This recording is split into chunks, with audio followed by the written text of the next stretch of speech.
Hello students, Namaste and welcome in our English class. This is your grade 9 English class. Today we are going to do a lesson from Unit 5. Okay students, are you ready? Okay, today we have the Unit 5 for the reading, and we have the theme ethics, norms and values. Okay students, so today's theme for this unit is ethics, norms and values. Okay students, so let me talk about what are these first, and we are going to do the reading exercise. Okay students, so let's have a look at this Unit 5. Okay, the theme ethics, norms and values. So what are ethics? Have you got the idea? Okay, ethics are principles, ethics are beliefs. Okay students, that means something that is good or something right or wrong, we have certain belief, right students? So let me give you short information about these things today in the beginning of our today's lesson. So, and then we will start our lesson for reading. Okay students, so ethics are, these are the expectations, these are the rules, or it is also kind of discipline. Okay, discipline for our job. And norms are a kind of rules, and values are our standards. Okay students, discipline in your job or wherever you are, as a student or as a teacher, we have ethics to do. So ethics are a kind of discipline which we have to follow, which is expected by the society or by the organization. And norms and values are the rules and standards that are expected, okay students, that are expected to fulfill. For example, norms can be, we have to say namaste when we have to visit our friends. Okay students, when we visit our friends, what do? We say namaste, or we say hello. Or when we visit an elder person, we say we show deeper respect, we show deeper values for them. So these are norms expected by our society, and values are like honesty, values are like your good habits. These are the values that we have to show in the society. So this unit is about these things, these ethics, norms and values. So these are all the things that cover these this unit lessons. So first we will start our today's lesson with a reading text that is about same thing, norms and values, and we are going to talk about translation. Before that, we have the getting started exercise here. Before starting the reading, let me start getting started with some pictures here. So you have seen the pictures, right? So look at the picture and talk to your friend about their professional ethics, norms and values. Okay students, what I just told you, ethics are some disciplines that we must follow for conducting certain jobs. Okay, and norms and values are the standards set by the society.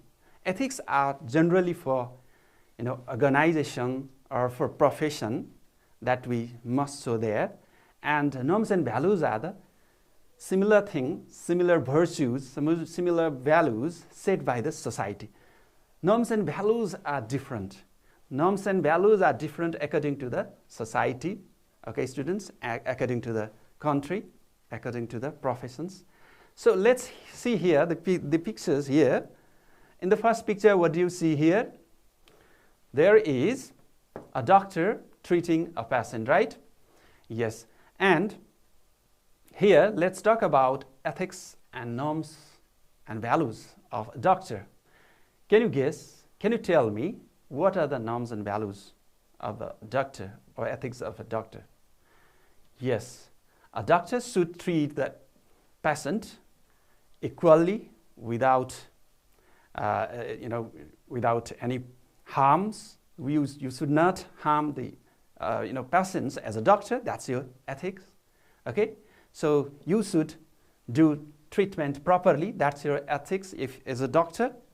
If you are a doctor and you are not treating the patient very well, not giving attention to the patient, that is not a good ethic. Okay, students. So let's look at the second picture here. You see here, what is she doing and who is she? She is, yes, definitely she is a singer and she is singing a song. So she is producing music, right? So what is the ethic behind her? Behind a musician, a singer? Yes, a singer has to produce such a song that should not harm or should not offend others, should not produce any kind of problems. Okay, so that's the job, that's the ethics of a singer. Her job or a singer's job is to produce beautiful music and to entertain the audience, listeners. Okay, and now let's have a look at the third picture here. You see here, this person, definitely you know. Yes, he is a pilot. A pilot is responsible for carrying the passenger to another place safely, right? Okay, so here his ethics is to be responsible.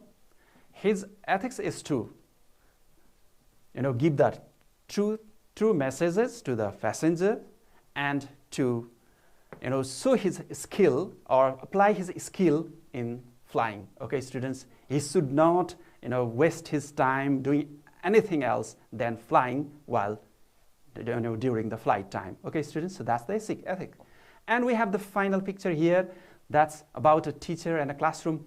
And a teacher must importantly teach the students, right? Should give education to students. He or she or teacher should not do anything else outside and then giving education. That's her or his ethics or norms and values. Okay, students, so you know that what are the meanings of norms or ethics and values. Okay, so now we are going to move forward to the reading lesson. And before that, we have some words from the reading text. Some of the words are difficult here, so I'd like to present all the words here. The words are here listed to you. You can guess the meanings, okay, students? So let me pronounce them first. You also can produce with me, okay, students? Trip over. Okay, can you read this? Trip over, yes. Another word is unmoved. Can you read it aloud? Yes, students, unmoved. That's very good. Another word is effusive.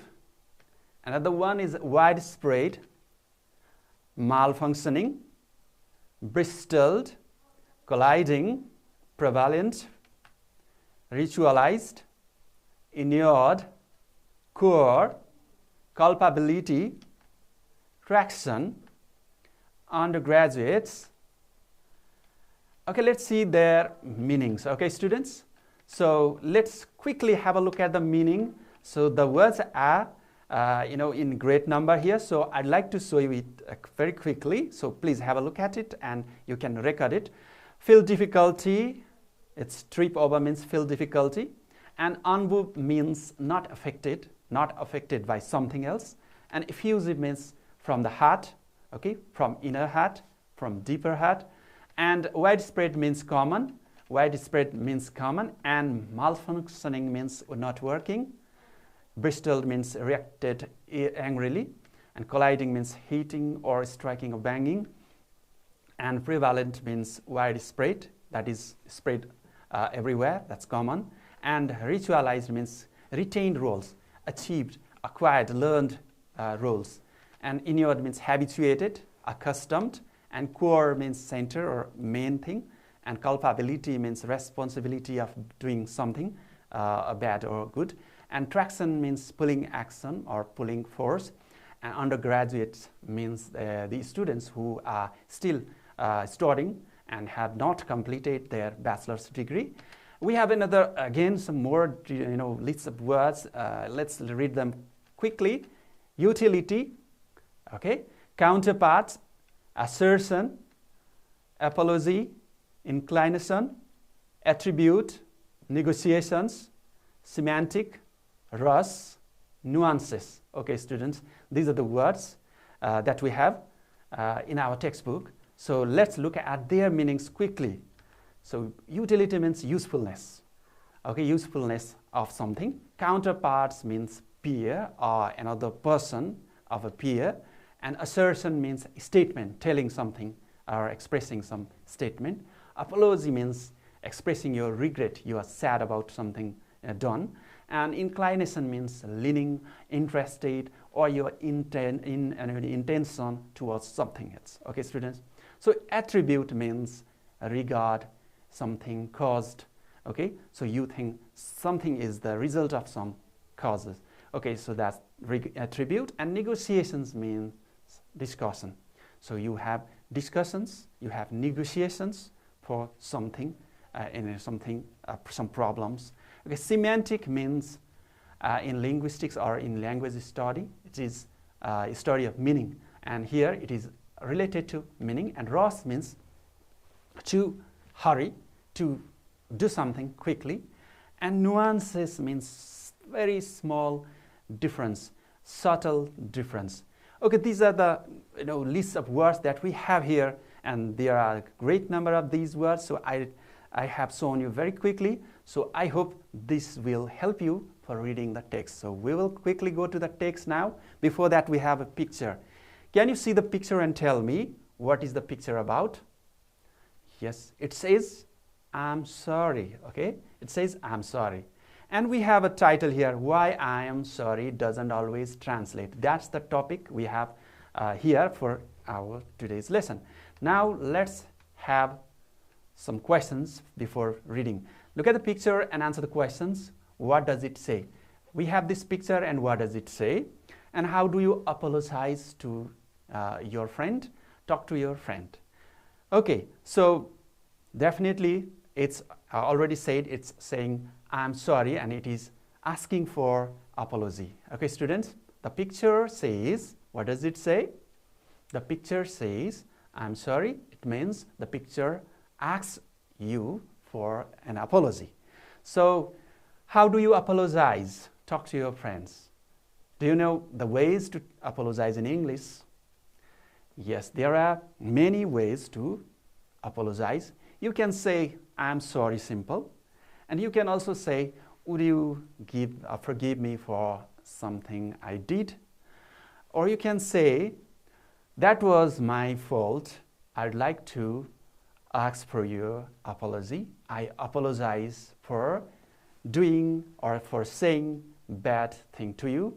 So these are some ways we can ask for an apology.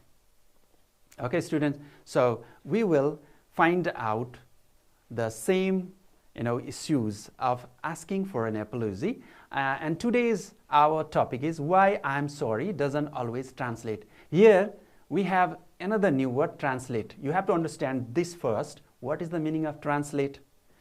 Do you know what is the meaning of translate? Yes, translating means transforming some meaning to another language or another culture. Okay, students?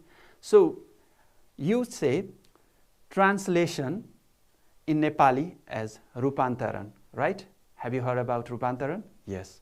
So it is a kind of translation. I'm doing translation by saying Rupantaran. Okay, so sometimes we have word translation and sometimes translation of the ideas as well. So the word translate has also deeper meaning, that is translating the culture. So the title says, why I'm sorry does not always translate. So it means I'm sorry does not mean the same thing in another culture. Sometimes it does not, it won't be understood as it is in another culture. So there is a problem of translating the phrase I'm sorry, or the sentence I'm sorry here So do you think that it has got the same idea? Do you think that you'd say, I'm sorry, and is it same thing saying, said by another person from another nation? You think that it translates the same thing, but it is not the case. By looking at today's text, we will see what is there and what is the problem of translating the sentence, I'm sorry, in different cultures. So let's see the text. I'd like to read it to you aloud and I'll explain it to you. You can follow me, you can guess the meanings along with me. Even after decades of cooperation in business and politics, America and Japan still trip over a seemingly simple concept, the apology. Neither culture appears to fully understand what the other means or expects. For instance, most Americans were unmoved by Toyota CEO Akio Toyoda's effusive apologies in 2010 after widespread reports of malfunctioning Prius accelerators. Japan, for its part, bristled when a US submarine commander didn't immediately apologize after colliding with and sinking a Japanese fishing boat off Hawaii in 2001. Okay, so it is a difficult text for you, I guess, because there are so many new words. I have already told you. Here, the case is, I'll tell you, the case is between America and Japan. The problem is that they have the different concept of the apology. They trip over, means they have the difficulty of using the word concept apology. Neither culture, both of the culture appears fully, both of the culture have problem to fully understand what the other means or expects, what the other country, like for example, Japan, expect something to understand by Americans, but there is a problem for understanding it. For instance, for example, is given here about Americans who were unmoved by the Toyota CEO Akio Toyoda's effusive apologies in 2010.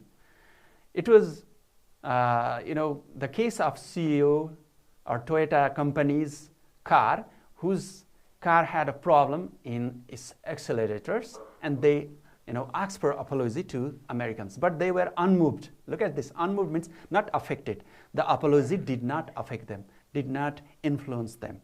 And there was problem in their car, but they also apologized for that, but it did not have any effect. So that's the problem. And Japan had another problem with Americans because there was a US submarine, that is underwater ship, that collided with Japanese boat, and that also the boat also sank. And at that time the Japanese expected the apology, okay, but what happened? They didn't immediately apologize. The Americans did not apologize. So American didn't think that it is useful or it is better to apologize. Look at here, Japanese easily apologized, and Americans even colliding with the ship with their submarine did not apologize. So here, apology, case of the apology is different. Let's look at another paragraph here. The confusion over the meaning of an occasion for I'm sorry extends beyond those countries. Indeed, look at here, the meaning is different beyond the countries. Indeed, it seems that virtually every culture has its own rules. In India, other researchers have noted apologies are far less common than in Japan. In Hong Kong, they are so prevalent and ritualized that many people are inured to them. Our own work found that a core issue is differing perceptions of culpability. Americans see an apology as an admission of wrongdoing, whereas Japanese see it as an expression of eagerness to repair a damaged relationship with no culpability necessarily implied. At this difference, we discover affects how much traction an apology gains. Look at here, according to the culture, the apology or saying I'm sorry has different meanings. For example, in India, researchers found that it is very common than in Japan as well. And in Hong Kong, it is again more common. It is ritualized, it is habituated, it is prevalent, widespread, very common, and people are accustomed, means habituated to say I'm sorry very easily. And in Japan, it is used for repairing something, relationship that is gone wrong. Okay, so Japanese use it for repairing the relationship, while Americans use it for just saying we are responsible, or you think it, Americans think it as a wrongdoing. You have certainly done something wrong. You have admitted that you have done wrong and you are totally wrong. That's the concept between the Americans and Japanese. Okay, students? So Americans are less likely to say sorry until they think that they are responsible for their mistakes, or until that they admit it. So that's the difference. Another paragraph tells about the survey. Survey is a study of students from Japanese and US universities, and US students were more likely to say that an apology directly implied guilt. The Japanese students were more likely to apologize even when they were not personally responsible for what had happened. Okay, students? Perhaps for this reason, they apologized a lot more. They recalled issuing an average of 11.05 apologies in the previous week, whereas US students recalled just 4.51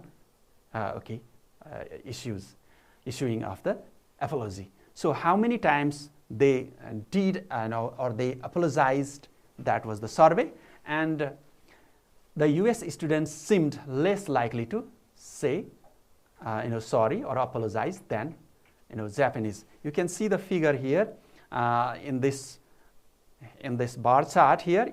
Japanese students have issuing of apology more than 10 times, while Americans are likely to say less than 5 times. So in a week. Okay, that's the survey here. Okay, students. Now let's have another paragraph about this. So in a second study, we looked at the utility of apologies for repairing trust. We asked undergraduates from both countries to imagine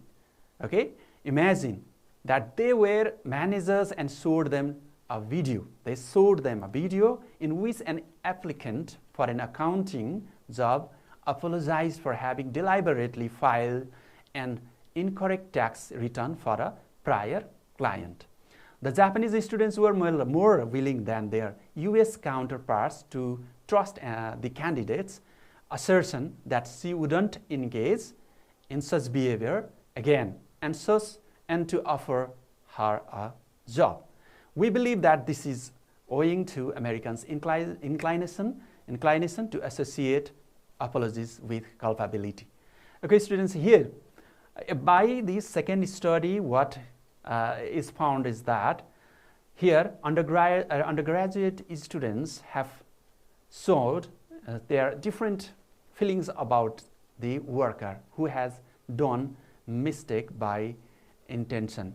So the Japanese are more likely to forgive, while American or US students are less likely to forgive the worker or the job holder here. So it shows that Americans' inclinations to associate apology with culpability. Culpability means thinking that something you are guilt. Culpability means being responsible for the mistake. So Americans think that the person who has done something wrong they should not be apologized. So they are responsible for being in problem, for being for losing the job because of the behavior. So that's the case with the two culture. Now we have another paragraph, that is the finding that Americans link apologies with blame is in keeping, we'd argue, with a psychological tendency among Westerners to attribute events to individuals' actions. Thus, it makes sense that in the US, an apology is taken to mean I'm the one who is responsible. Look at here. In the US, apology is taken as I'm the one who is responsible. So it also stands to reason that in Japan, which like many other East Asian countries has a more group-oriented culture, apologies are heard as it is unfortunate that this happened. They accept it as an unfortunate happening. And researchers who have compared apologies in America and China have found a similar pattern. And the pattern between America and China are similar. How? Let's look at here. US apologies serve to establish personal responsibility, while Chinese ones focus on the larger consequences of the transgression. They think that if somebody has done mistake and if they ask for apology, they are thought as violating the rules. Transgression means violating some rules. So Americans and China have similar pattern of understanding apology. Okay, now we have the last paragraph.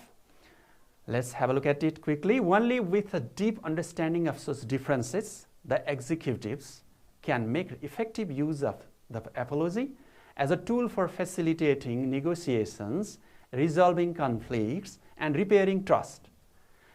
And misunderstandings over apologies are just one aspect of a broad semantic disconnect between East and West that's too often ignored in the rush to globalization. Managers would do well to tune in to the other cultural nuances that are easily lost in translation. Okay, here what is talked about is that here the understanding the difference can be very helpful for executives to make the decisions, to have the solutions of the conflicts, to repair trust. But there is the disconnection.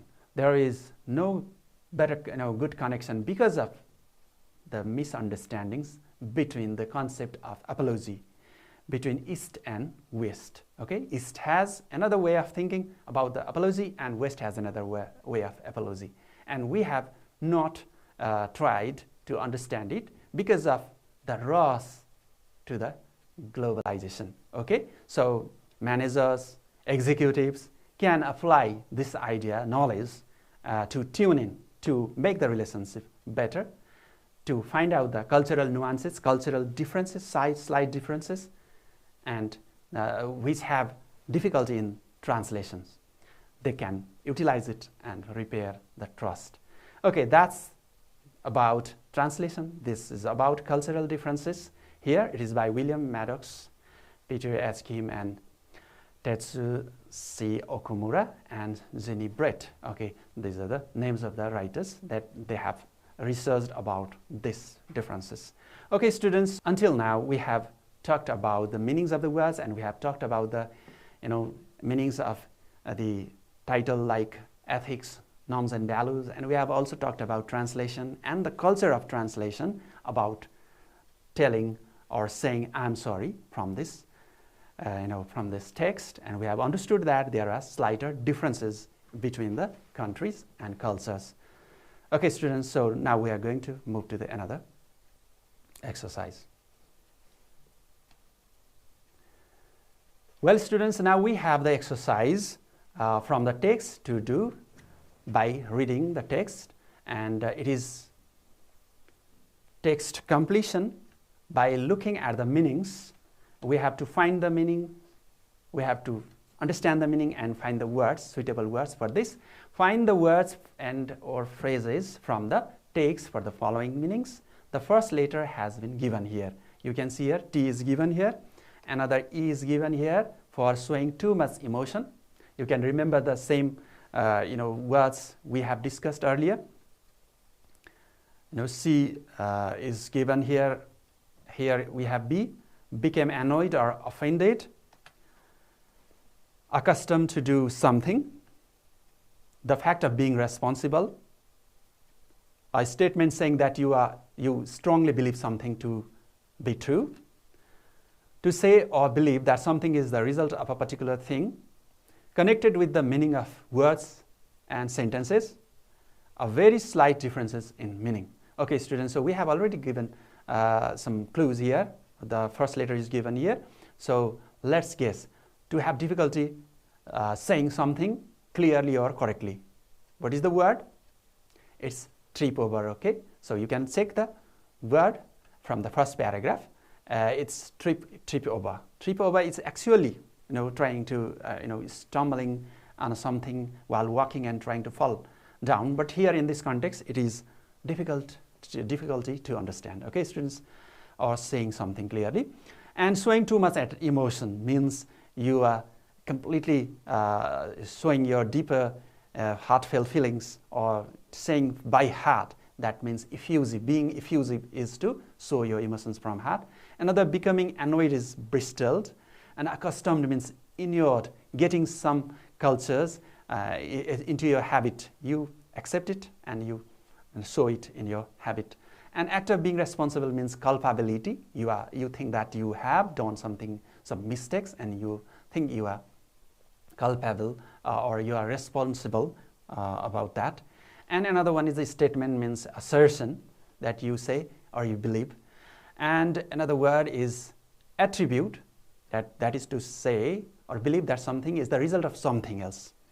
And S, starting with S, connected with the meaning of words and sentences, it is semantic. And a very slight difference in meaning, it is nuances. It is the very slight difference in meaning. Now we have another exercise, that is exercise B. It is a matching exercise from your book. You can look at it and we will try it together. Please have a look at this words here to match them. Americans didn't show, and people are accustomed. What are they accustomed? And Japanese use an apology. American participants seemed. Researchers found. So we have another group of phrases here. You can match them. Here, less interested in a second research, similar pattern in East Asian countries, to an apology in Hong Kong, sympathy to Toyota's effusive apologies, to repair their damaged relationship. Let's see. Americans didn't show. What is the answer? Sympathy. Yes, didn't show sympathy to Akio Toyota's effusive apology. He asked for the malfunctioning of his car, but they didn't show anything, any emotion or sympathy. People are accustomed means people have, or people are accustomed to an apology in Hong Kong. In Hong Kong, they say very easily. They say sorry very easily. Japanese use an apology to repair their damaged relationship. Yes, and American participants seemed less interested in a second research. And researchers found similar patterns in East Asian countries. Okay, these are the meanings. Now let me show you in straight lines. Americans didn't show sympathy, and people are accustomed to an apology in Hong Kong. And Japanese use an apology to repair their damaged relationship. And American participants seemed less interested in the second research. And researchers found similar patterns in East Asian countries. Okay, these are the meanings. I think you have got it very clearly. Now I would like to move to another exercise, that is exercise C. Please have a look at these questions here. Let's read it aloud together first. Why did Japan become annoyed with US submarine commander? And how do Americans and Japanese perceive an apology? And what, according to the survey, is the average result of an apology in Japanese and American students? Okay, students, now why did Japanese become annoyed? Do you know? Yes, they hid the boat, Japanese boat. And we can write the answer as a US submarine commander did not immediately apologize after colliding. The main thing was that they did not apologize immediately. Even after colliding means hitting, striking to another boat by their submarine, and they were annoyed. Another question is, how do Americans and Japanese perceive an apology? Americans see apology as an admission of wrongdoing.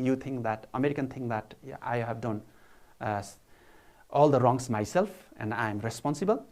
But Japanese see it as an expression of eagerness to repair a damaged relationship. There is no necessity to become responsible or to be guilty with the mistakes. They simply say sorry for repairing the relationship. And according to the survey, there is an average of 11.05 apologies in the previous week, whereas US students have recalled just 4.51. Okay, how to write them in the sentence? Let me show you. You can start, okay? We can start like Japan became annoyed with Americans. Look at here, question. Why did Japan became annoyed with US submarine commander? You can say Japan became annoyed with the submarine commander because US, you can now add here the complete full sentence after it here. Another sentence you can start in the same way because this is in a good form. And another one, the C, you can write the average result of an apology. You can start with the average result of an apology is, you can say 11.05, and then you can add the rest of the lines. Okay, now let's have a look at the rest of the other questions. What was displayed in a video show? Who were the respondents of the second study?